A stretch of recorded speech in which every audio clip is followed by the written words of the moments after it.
Hello, everybody. Welcome back. Welcome back. How's it going?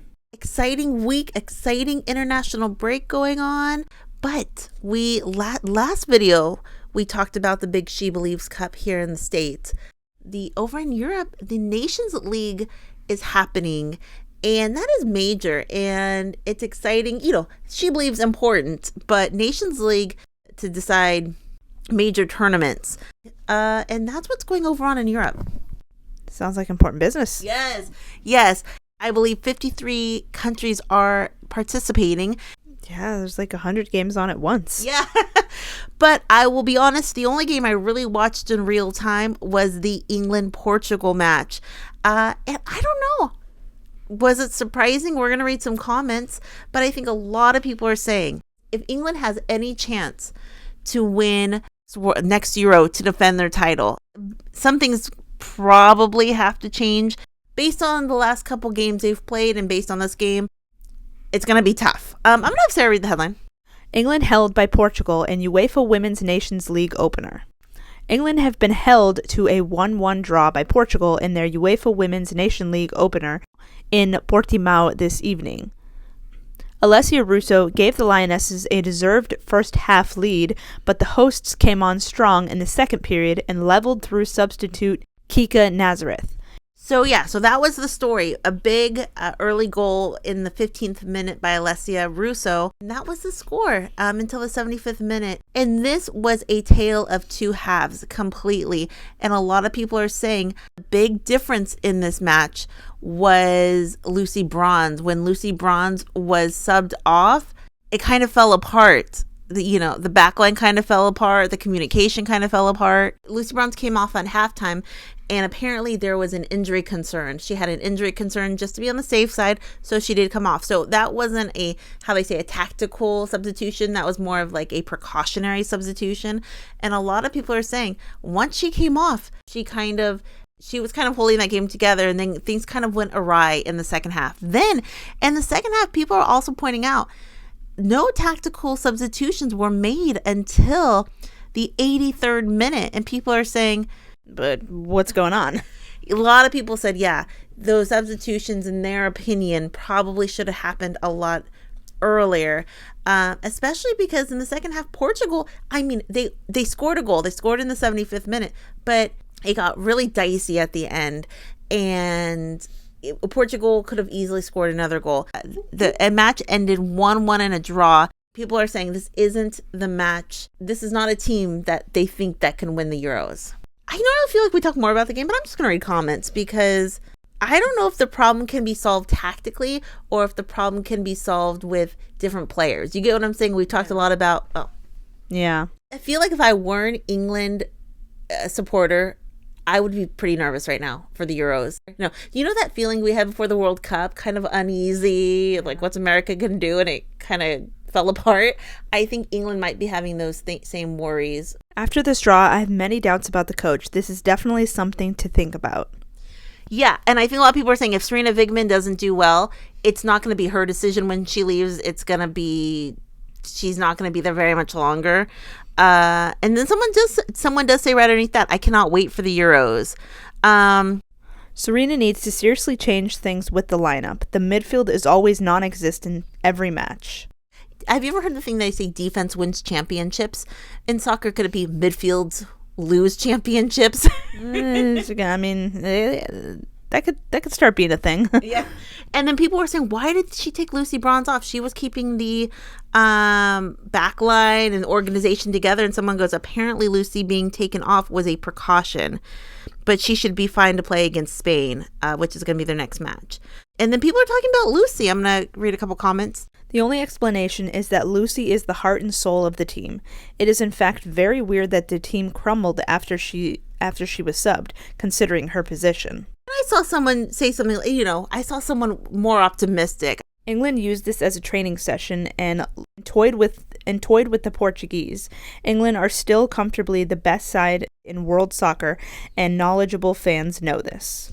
So some people are saying, hey, they were trying some things out. They still have a lot of players injured. Lauren Hemp, Alex Greenwood. And then someone goes, Such a noticeable difference when Lucy goes off. We are a very different England team compared to the team that won the Euros in the 2022. Then someone goes, poor second half, Lucy making a huge impact as always. Someone goes, Lucy drives this team. I never want to hear it. She should be pushed out. And I think she loves that feeling of being needed and being wanted and showing how important she is. And then right here, talking about Sarina Wiegman, 83 minutes to make an attacking sub. Frustrating. The second half was poor. Yeah, Portugal probably could have won that game. And then, yes, apparently Sarina said the injury, she took her off precautionary, but she will be fine to play against Spain because that is the big game on Wednesday.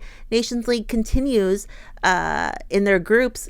England, they had the bad fortune of drawing Spain to begin with. Now they're playing Spain on Wednesday. And I believe the way this format works, only one team from their group of 4 is going to move on to the next round. So it's either going to be Spain or England. And we're going to talk about it in 1 second. Spain won their first match.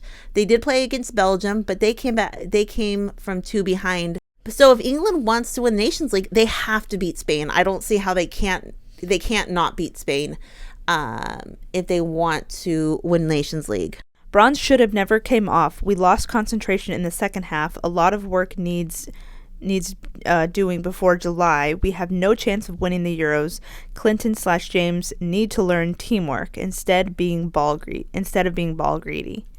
Now, I don't know if that's true. Sarah and I'm taking this comment as someone's opinion, but people are just seeing cracks that need to be figured out before the Euros, because that's the big tournament, and who's going to be on that team? That is a big question. I think that the story of this game was obviously a draw, and Lucy Bronze was very missed in the second half. Things kind of fell apart.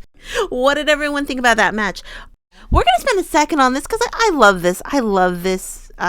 What happened in this match, and somehow Sweden and Denmark drew in the same group. And not only did they draw in the same group, they were playing in the first match that happened on Friday. Pernille and Magda both captained for their team. And it was, people are talking about the fanfic come to life, the idea of engaged lovers doing the coin toss and everything, but this was actually really cute. They did the coin toss. I don't know what I can show. Maybe I can show a tiny video. If not, then I'll put screenshots. But they did the opening coin toss. Obviously, when the captains go up, they exchange flags. And I saw this funny TikTok because it was the idea of how it started. Very loving, lots of smiles, handshakes. And then how it ended, because it got rough out there between Magda and Pernille. Pernille at one point really went down, grabbed her rib cage. There was one time when they were kind of wrestling in the box in front of the goal. They weren't messing around out there, I will tell you. I'm shook. I don't know. This is crazy. And a lot of people were like, oh, is Magda gonna have to sleep on the couch tonight because she was kind of rough? Yes. Now they need to get it all out on the field. Yes. But it's so cute. I mean, I don't know, has it ever happened, them two engaged people both being captain of their team? A lot of times people are on each team, but literally being the captain of your team, playing each other. So cute. I think also when it's your partner, obviously you can get a kind of physical and there's not gonna be any hard feelings. You know what I mean? It's like, hey, they understood. And then Pernille and Magda were both kind of asked about it. There was an interview where they said, you guys are going to be facing each other. And then Pernille had a quote that says, the loser is going to have to wash dishes. So that was going to be the loser, which no one likes to wash dishes. No, I hate doing dishes. Yeah. So that was a big thing. And then after the match, Magda was asked about it because the final score was 2-1 Sweden. So Sweden did come out victorious. And then she said to Magda, Pernille also said that the loser of this match has to do dishes from now on.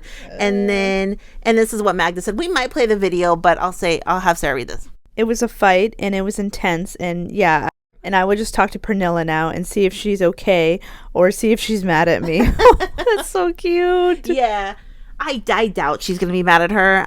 Magda and Pernille, so cute. And actually part of the interview, Magda actually talked about the game and how special it was they got to compete against each other as the captains, and how it's something they're going to tell their kids and grandkids about it. I read this cute comment too. They almost kill each other, and a few minutes later talk about their future children and creating memories together. Yeah. That's funny. So, yeah, very special. And, I mean, is that kind of a breaking news? They want kids one day? I mean, a lot of couples do, but, you know. So cute. Yeah. Final score there was 2-1 Sweden. In the 6th minute, Linda Sembrant scored a goal, and then Pernille actually scored a PK. So Pernille was the goal scorer for Denmark. Then I believe in the 80th minute, I'm actually not quite sure, Rolfo had a banger. This goal was beautiful. Even the sidelines went crazy, her coach. The power on that was intense. That was the game winner, 2-1. Magda does have bragging rights for a while, but also I say you want to be the winner, but also you don't want to see your partner, your fiance in pain. You know, very conflicted. Nice work done, and Rolfo, I mean, wow, always fun with the win. Rolfo's goal was a thunderstorm. Love that visual, a thunderstorm, or even like a thunderbolt. It was definitely like thunder because it was so hard. So did everyone see that? Someone goes about Pernille and Magda, someone sleeping on the sofa tonight. And then I did read this, and then we'll kind of go on, but I didn't realize this. They haven't played against each other for 5 years, but now they will meet at least 2 more times this year. Whoa. Yeah. I mean, they're engaged now. They're going to get married. Now they're facing each other all the time. So kind of crazy.